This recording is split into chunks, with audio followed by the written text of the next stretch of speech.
Hello students, कैसे हो आप सभी। आज मैं आपके यूट्यूब चैनल इजी बायोटीच पर लेके आई हूँ।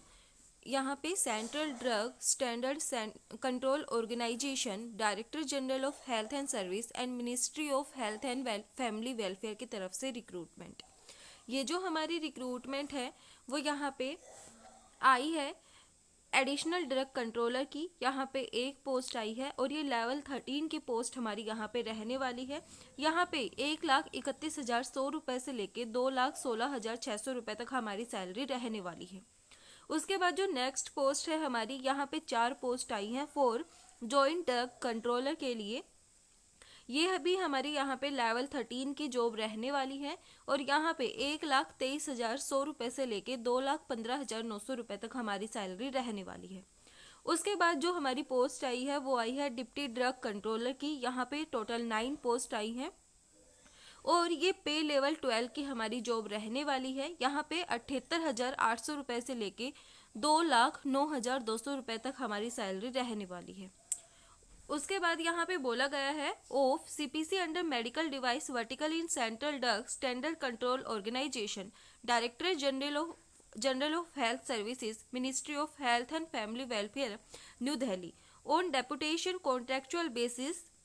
ये जो हमारी रिक्रूटमेंट आई है वो यहाँ पे कॉन्ट्रेक्चुअल बेस पे आई है और यहाँ पे बोला गया है जो हमने एप्लीकेशन फॉर्म है, हमें यहाँ पे ये जो एड्रेस है ये गिवन है, यहाँ पे क्या करना है, फिल करना है पूरा भर के अलोंग विद द डॉक्यूमेंट्स। अब हम देखते हैं यहाँ पे डॉक्यूमेंट्स हमारे लिए कौन कौन से हैं। सबसे पहले हमारे पास जो अपार आईडी है हमारी वो 5 साल की ड्यूली अटेस्टेड होनी चाहिए। हर एक पेज के साथ हमें वो क्या करनी है, अटैच करनी है। और not below the rank of under secretary to the government of India, duly attested on each page by an officer. जो ऑफिसर है उसकी जो रैंक है वो अंडर सेक्रेटरी से कम नहीं होनी चाहिए to the government of India. और जो अटेस्टेड कॉपीज है अपार आईडी की, वो लास्ट 5 ईयर्स की ड्यूली अटेस्टेड आपकी होनी चाहिए। उसके बाद आप यहाँ पे बोला गया है जो एप्लीकेशन फॉर्म है उसको आपको बिल्कुल प्रिस्क्राइब फॉर्मेट में फिल करना है और हर एक चीज़, हर एक डॉक्यूमेंट को अच्छे से वहाँ पे लगाना है। फिर यहाँ पे जो इंटीग्रिटी सर्टिफिकेट है और जो विजिलेंस क्लियरेंस सर्टिफिकेट है वो भी आपको वहाँ पे करनी है, लगानी है। स्टेटमेंट ऑफ मेजर और minor penalties if any imposed on the officer during the last 10 years of services. जब जो ऑफिसर हैं वो सर्विस कर रहे हैं उनके ऊपर कोई भी पेनल्टीज वगैरह लगी हैं, मेजर या फिर माइनर, उनको वहाँ पे स्टेटमेंट के रूप में उनको बताना है। और यहाँ पे बोला गया है कोई भी जो इनकम्प्लीट एप्लीकेशन होगी उसको वहाँ पे रिजेक्ट कर दिया जाएगा।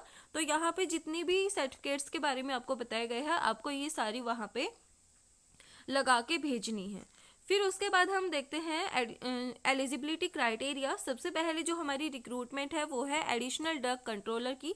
लेवल 13 की हमारी जॉब रहने वाली है। 1,31,100 रुपये से लेके 2,16,600 हमारी यहाँ पे सैलरी रहने वाली है।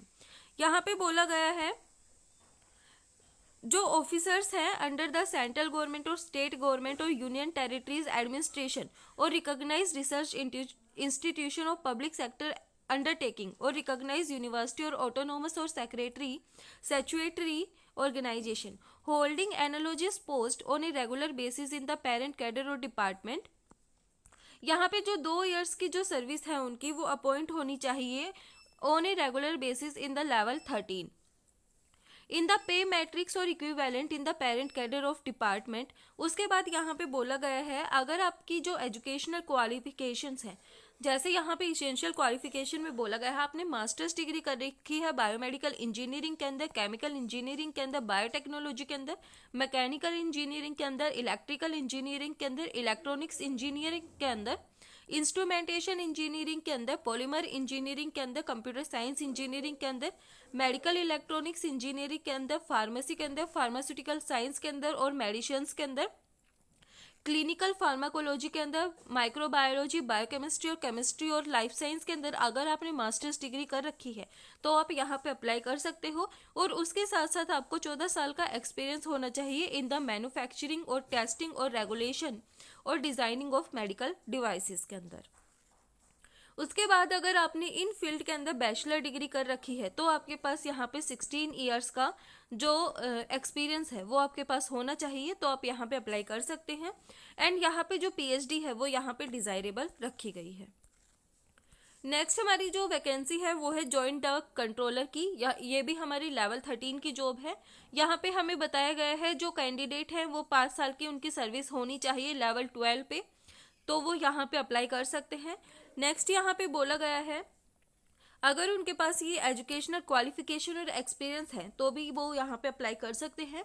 सेम वही हमें बोला गया है जो मास्टर्स डिग्री है वो microbiology, biochemistry, chemistry, life science, polymer engineering, biotechnology, medical engineering, electronics engineering के अंदर हमारी होनी चाहिए, फार्मेसी के अंदर होनी चाहिए और आपके पास 12 ईयर्स का एक्सपीरियंस होना चाहिए, तो आप यहाँ पे अप्लाई कर सकते हैं। अगर आपने बैचलर डिग्री कर रखी है और आपके पास 14 ईयर्स का यहाँ पे एक्सपीरियंस है तो आप यहाँ पे एलिजिबल हैं, आप यहाँ पे अप्लाई कर सकते हैं। उसके बाद है डेप्यूटी ड्रग कंट्रोलर की। यहाँ पे बोला गया है अगर आपने 5 साल की सर्विस कर रखी है इन the level 11 on a regular basis तो आप यहाँ पे अप्लाई कर सकते हैं। नेक्स्ट यहाँ पे बोला गया है जो एजुकेशनल क्वालिफिकेशन और एक्सपीरियंस है, अगर आपने masters degree in relevant field के अंदर कर रखी है और आपके पास 8 ईयर्स का एक्सपीरियंस है मैन्युफैक्चरिंग और टेस्टिंग और रेगुलेशन और डिजाइनिंग ऑफ मेडिकल डिवाइसेस के अंदर, तो आप अप्लाई कर सकते हैं। उसके बाद जो बैचलर डिग्री है अगर आपने इन फील्ड के अंदर कर रखी है और आपके पास 10 साल का एक्सपीरियंस है तो आप यहाँ पे अप्लाई कर सकते हैं। नेक्स्ट हमारे ये जो एनेक्सर 2 है ये हमारे यहाँ पे फॉर्म है जो हमें यहाँ पे फिल करके अपने जो एड्रेस दिया गया है वहाँ पे भेजना है। सबसे पहले नेम और एड्रेस डालना है ब्लॉक लेटर्स के अंदर, फिर डेट ऑफ बर्थ डालनी है, date of entry into service आपने कब ज्वाइन किया था वो आपको डालना है, आपकी रिटायरमेंट कब हुई थी आपको वो डेट डालनी है, एजुकेशनल क्वालिफिकेशंस के बारे में बताना है, अदर जो एजुकेशनल क्वालिफिकेशन इस पोस्ट के लिए रिक्वायर्ड है आपको वो सब यहाँ पे डालना है, एक्सपीरियंस वगैरह के बारे में बताना है, यहाँ पे सारा आपको एक्सपीरियंस का यहाँ पे आपको डिटेल देना है। फिर आपको यहाँ पे जो एम्प्लॉयमेंट की डेट है इन क्रोनोलॉजिकल ऑर्डर यहाँ पे आपको सब कुछ यहाँ पे बताना है। फिर यहाँ पे बोला गया है जो ऑफिस इंस्टीट्यूशन में आपका कितना ग्रेड पे था, कितने पे बैंड थे, आपको यहाँ पे सारी डिटेल्स देनी है। नीचे बताना है प्रेजेंट एम्प्लॉयमेंट का मतलब टेम्परेरी था, परमानेंट था, क्वासी परमानेंट था, यह सब आपको बताना है। और यहाँ पे present employment is held on deputation contractual basis please state, आपको यहाँ पे इसकी स्टेटमेंट देनी है। फिर यहाँ पे इनिशियल अपॉइंटमेंट बतानी है, पीरियड ऑफ अपॉइंटमेंट बताना है, ये सब आपको यहाँ पे फिल करना है। अगर आपके पास कोई एडिशनल इन्फॉर्मेशन है तो आपको वो यहाँ पे फिल करनी है, जो आपके पास अचीवमेंट्स हैं वो बताने हैं, ये सब बता के आपको कौन सी कैटेगरी से आप बिलोंग करते हो यहाँ पे बताना है और आपका सेल्फ डिक्लेरेशन देना है। सेल्फ डिक्लेरेशन देने के बाद आपको जो एप्लीकेशन फॉर्म है सबमिट करना है। ये थी हमारी यहाँ पे ड्रग कंट्रोलर की तरफ से, director general of health services की तरफ से रिक्रूटमेंट। वीडियो पसंद आए तो लाइक शेयर एंड सब्सक्राइब जरूर करना। Thank you.